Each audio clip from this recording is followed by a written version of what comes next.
నాయకులు వెళ్ళిపోవచ్చు గాక 30% ఆఫ్ ఓట్ షేర్ మాత్రమే ఓట్ షేర్ ఎక్కడికి వెళ్ళదు. ఓట్ షేర్ ఎక్కడికి వెళ్ళదు. మా ఓట్ షేర్ పెరుగుతుంది. మా ఓట్ షేర్ పెరుగుతుంది. ఎలా ఏ ప్రాతిపదికన మీరు తీసుకుంటారు దాన్ని? ఎస్ కదా. ఎస్. గతంలో మా మెయిన్గా వచ్చి ఉన్న నిజాన్ని చెప్పుకోవాలి మనం. చెప్పండి. మా పార్టీ కార్యకర్తలు 19 ఎన్నికలకు ఉన్నంత కసి, పట్టుదల 24 ఎన్నికల్లో కొంత సడలింది. ఆ సడలింపు వెనక అనేక కారణాలు ఉన్నాయి. అవి మాకు అర్థమయ్యాయి, మా పార్టీ అధినాయకుడికి అర్థమయ్యాయి. ప్రజలకు మేము ఎలాగ మేలు చేస్తాం, ప్రజలకు మా మీద పూర్తి నమ్మకం, విశ్వాసం ఉంది. మా కార్యకర్తల్లో కూడా మేము ఆ భరోసా కలిగిస్తాం. రెండోది, వీళ్ళు మా కార్యకర్తలను ఈరోజు ఇబ్బంది పెడుతున్నారు. నరరూప రాక్షస పరిపాలన చేస్తున్నారు. ఇంకో పక్క అక్రమాలు పెరిగిపోయి, ఇంకో పక్క చూస్తే టీటీడీ లాంటిది కూడా ఆ గౌరవాన్ని, ఆ పవిత్రతని దెబ్బతీసే విధంగా వేరే ఈ అడ్మినిస్ట్రేషన్ ఫెయిల్యూర్స్ ఇవన్నీ ప్రజలు గమనిస్తున్నారు. ప్రజలు ఇప్పటికే విసిగి వేసారు కానీ అప్పుడే బయటికి రారు. ఇంకా కొంత టైం ఇవ్వాలి, ఒక 1 year 1.5 year చూడాలని అనుకుంటారు. సో ఇవన్నీ జరిగిన తర్వాత అల్టిమేట్గా మా ఓట్ షేర్ పెరుగుతుంది. మా ఓట్ షేర్ ఖచ్చితంగా పెరుగుతుంది. ఎప్పుడైనా యాంటీ ఇన్కంబెన్సీ ఉంటుంది. నా అంచనా కరెక్ట్ అయితే రేపు మళ్ళీ ఎలక్షన్కి వెళ్ళేటప్పుడు ఇదంతా చంద్రబాబు నాయుడు లాజిక్ పాలిటిక్స్. ఎలా అంటే 14 నుంచి 19 మంది వాళ్ళు కలిసే ఉన్నారు.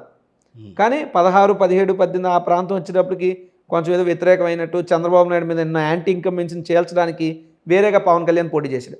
మళ్ళీ 24 వచ్చినప్పటికి మా ప్రభుత్వం మీద ఉన్నటువంటి యాంటీ ఇన్కంబెన్సీ చీల్తే ప్రమాదం అని చెప్పేసి ఇద్దరు కలిసిపోయారు. రేపు మళ్ళీ వాళ్ళు అదే చేస్తారు.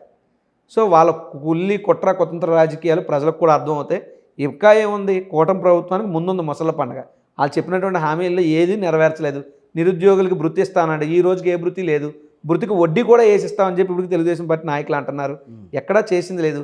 జగన్మోహన్ రెడ్డి గారు తెచ్చినటువంటి కంపెనీలన్నింటినీ అడ్డుపెట్టుకుని, జగన్మోహన్ రెడ్డి గారు తెచ్చిన పెట్టుబడులన్నీ అడ్డుపెట్టుకుని వీళ్ళు ఎల్లో కలర్ వేసుకుంటున్నారు. వాటి మీద వేసుకుని మేము తెచ్చామని పబ్లిసిటీ చేసుకుంటున్నారు.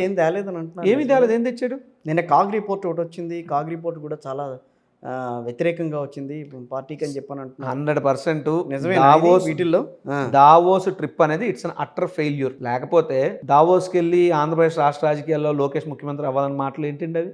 ఇంకో ఛానల్ అయితే -12 degrees చల్లో చంద్రబాబు నాయుడు గారు ఉన్నారు. ఏంటా బాకాలు ఊదుకోవడం? మీరు ఇంత డబ్బులు ఖర్చు పెట్టింది ఎందుకు?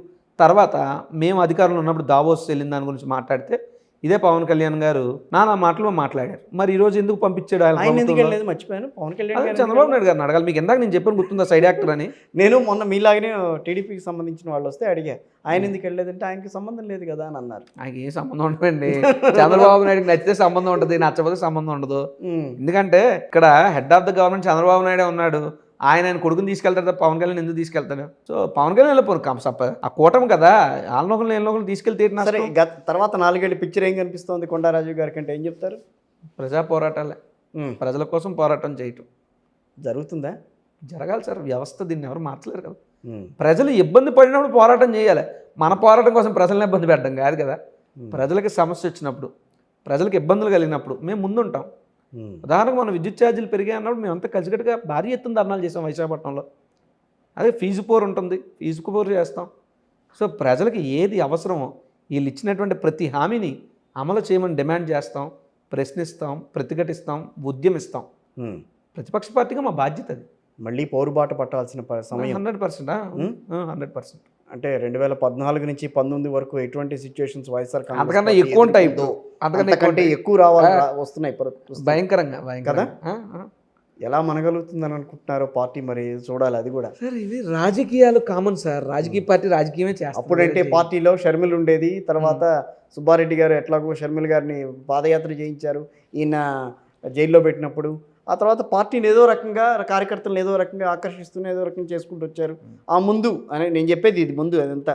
ఆ తర్వాత సరే మీరు పాదయాత్రలు చేసుకుంటూ వచ్చారు, ఆయన ప్రజా సంకల్ప యాత్ర చేసుకుంటూ వచ్చారు.